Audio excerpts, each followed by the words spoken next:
نعم. إذن الآن نرى النوع الأول من الحرفين الملتقيين. الحرفان المتماثلان هما الحرفان المتفقان في المخرج والصفات.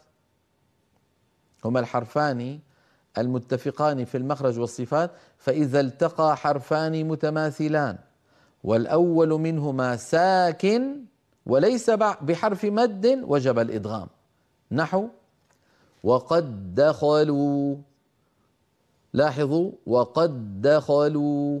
المثال الثاني بل لا تكرمون اليتيم. بل لا.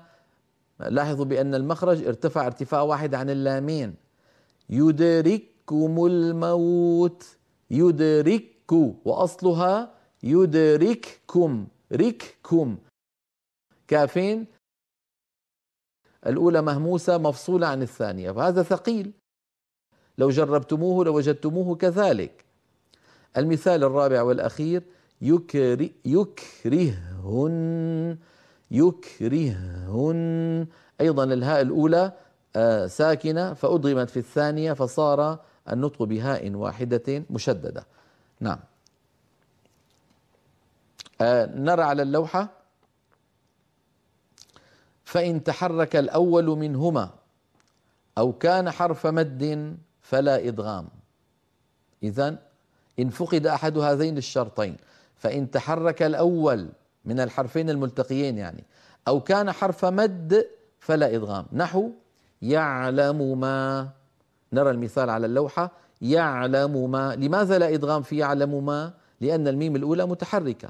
في يوم تعرج الملائكة والروح إليه في يوم كان. في. هل رأيتم المد في الياء؟ في. فلو أدغمنا لقلنا في يوم. في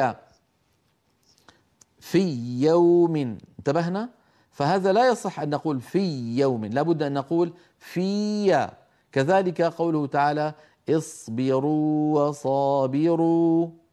اصبروا وصابروا. التقى واوان والواو الأولى مدية، لابد من إعطائها حقها من التطويل والمط الطبيعي. اصبروا وصابروا. ولا نقول أبدا اصبروا وصابروا ورابطوا، هذا لا يصح. أن نقصر زمن الواو الأولى ونضغطها وندغمها في الواو الثاني. إذن لا إدغام في حرف المد، لا إدغام إن كان الحرف الأول متحركا. هذا ما يتعلق بالحرفين الملتقيان المتماثلان، ونتابع حديثنا بعد الفاصل بإذن الله عن الحرفين المتجانسين، فانتظرونا.